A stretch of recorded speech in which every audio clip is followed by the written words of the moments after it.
Your mind has forbidden zones, psychological traps that masquerade as safe spaces, where pain loops endlessly instead of healing.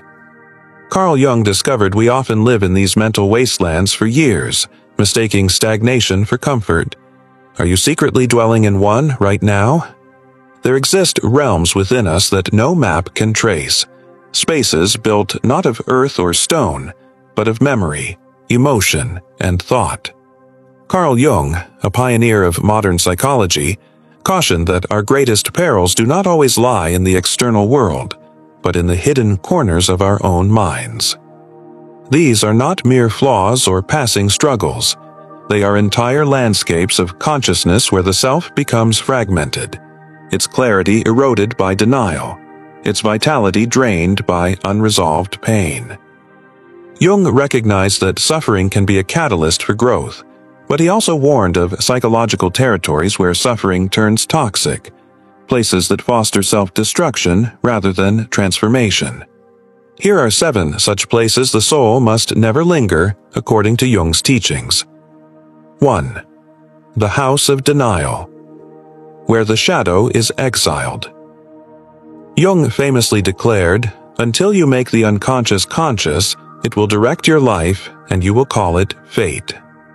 The shadow, in Jungian psychology, represents all that we disown within ourselves, our repressed anger, envy, fear, trauma, and even dormant potential.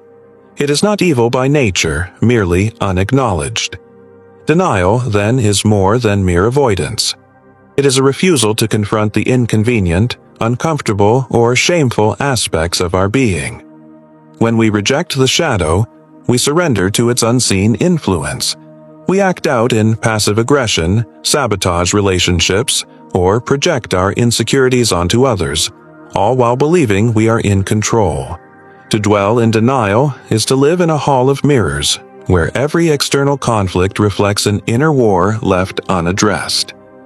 We blame the world for our misfortunes, unaware that we are being led by the very parts of ourselves we refuse to face.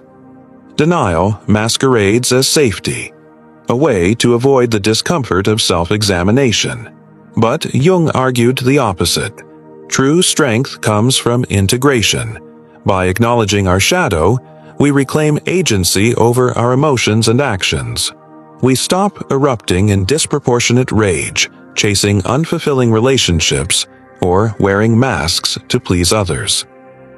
Individuation, Jung's term for the unification of conscious and unconscious aspects of the psyche, begins with courage. The courage to admit we are not as virtuous, composed, or self-aware as we pretend. When jealousy arises, we must ask why. When hatred simmers, we must trace its roots. When rage flares, we must listen to its message rather than suppress it. The shadow, once brought to light, loses its power to manipulate us. But if left in darkness, it waits, gathers strength, and eventually erupts on its own terms. Do not build your home in denial. Venture into the depths of your soul. Retrieve what you have buried, and converse with it.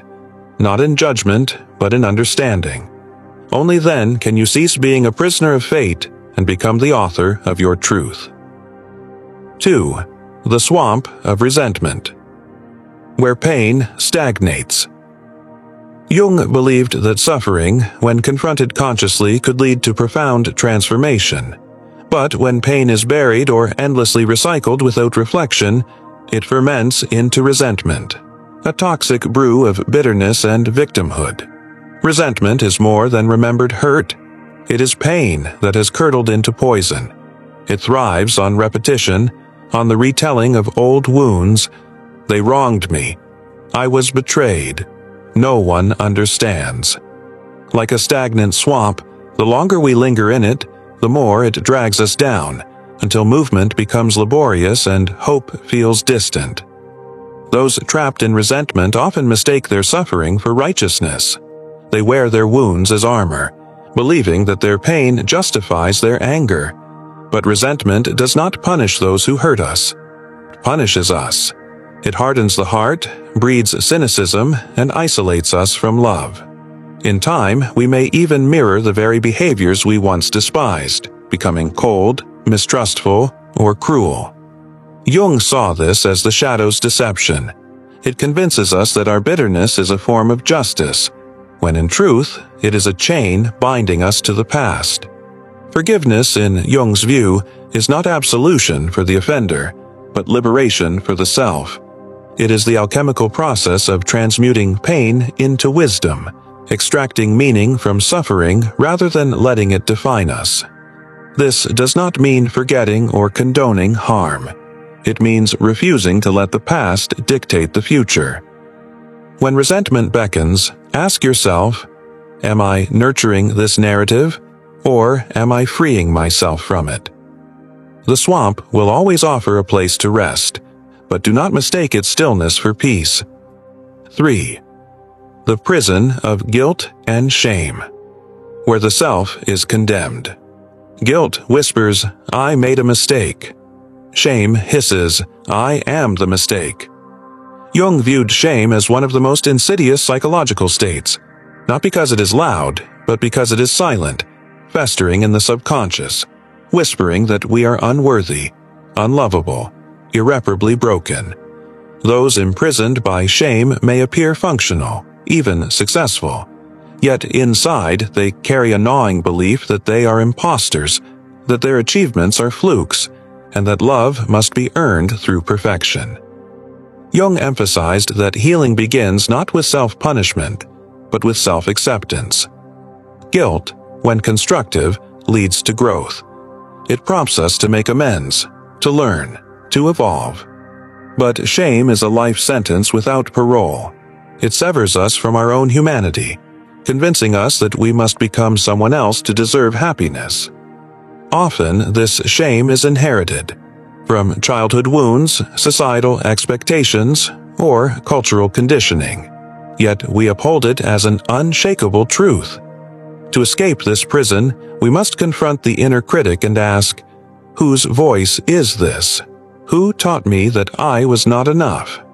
Healing requires not the erasure of the past, but the refusal to let it dictate our worth.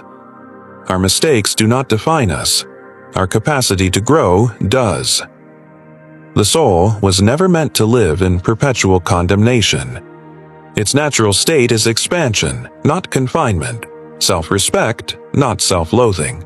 If we wish to heal, we must meet our own gaze with compassion, not scrutiny. As Jung taught, wholeness is found not in perfection, but in embracing every fractured piece of ourselves. 4. The theater of persona, where authenticity fades. Jung introduced the concept of the persona, the social mask we wear to navigate the world. While necessary for interaction, over-identification with this mask leads to a perilous disconnect from the true self.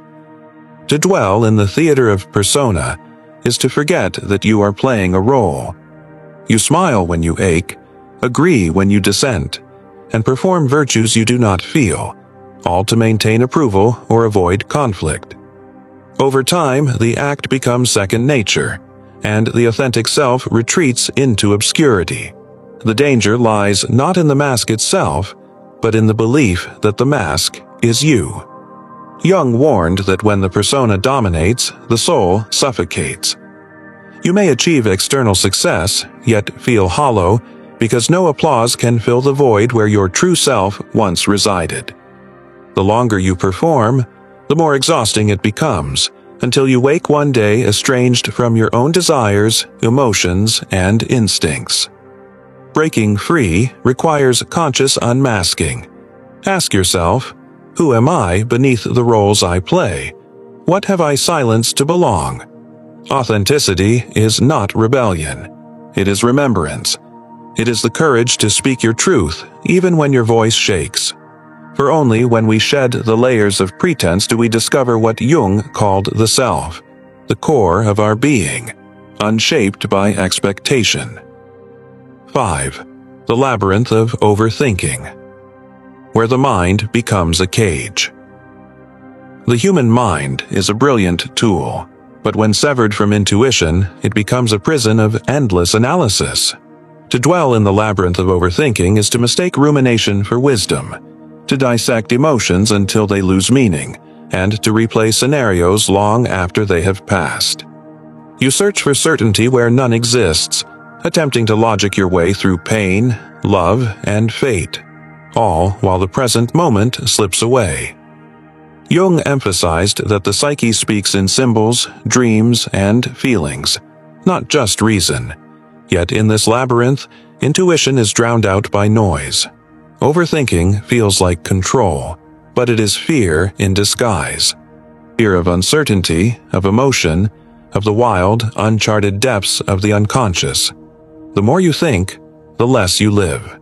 To escape, you must relearn trust, not in thought alone, but in the body's wisdom, the heart's whispers, the gut's knowing. Action, not analysis, breaks the cycle. Ask, am I thinking to understand or to avoid feeling? Sometimes the answer is not in the mind, but in the breath, the dream, the unspoken pull toward what is real. 6. The desert of isolation, where connection is feared. Jung understood that the soul withers in prolonged solitude, yet many retreat into the desert of isolation, a barren landscape where self-reliance becomes dogma, and vulnerability is seen as weakness. Here, you convince yourself that you are safer alone, that relationships are risks not worth taking. At first, it feels empowering. No one can hurt you if no one reaches you. But in time, the silence becomes a mirror reflecting only your own unresolved wounds. Isolation does not heal. It preserves pain in amber. Jung believed we are wounded in relationship, but we also heal through relationship. The shadows we refuse to show others only grow denser in the dark.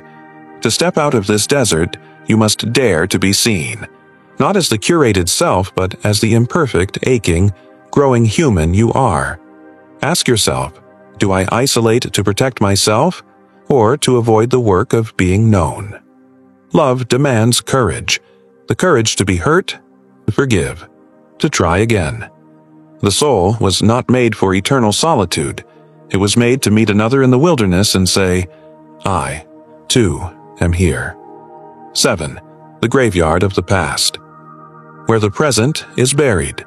Nostalgia, regret, and unresolved grief form the graveyard of the past, a place where memories are not honored, but worshipped. To dwell here is to haunt your own life, lingering over old losses, replaying conversations long ended, and measuring the present against a ghostly what if. The past becomes a shrine, and the present, a shadow in its wake. Jung taught that while the past shapes us, it must not bind us. Healing is not forgetting. It is integrating. It is the willingness to lay down the weight of yesterday so your hands are free to hold today. Ask, what am I clinging to that no longer serves me? Grieve it. Thank it. Then step forward. Life, Jung reminded us, is not behind us. It pulses now, in the choices we make, the love we risk, the self we dare to become. The soul's journey is not backward, but onward. These 7 realms are not places we visit briefly. They are territories we risk inhabiting. Yet Jung's message was ultimately one of hope. Awareness alone begins the liberation. To recognize these patterns is to reclaim choice. Where does your soul linger? Where is it time to leave? The work is not easy, but it is sacred. For as Jung wrote, I am not what happened to me. I am what I choose to become. The mind is an uncharted universe, vast, mysterious, and infinitely profound. We've journeyed through shadows and light today, but this is only the beginning. If this exploration resonated with you, don't let it end here. Subscribe to Cyvera and ring the bell, because the psyche never sleeps, and neither does our quest to understand it. Drop a comment below. What part of your inner world do you need to explore next? Guilt? The shadow? The masks you wear? Let's make psychology personal. And remember, self-awareness is the first step to transformation, but action is what brings change. Until next time, dare to look inward. Your soul is waiting. ***.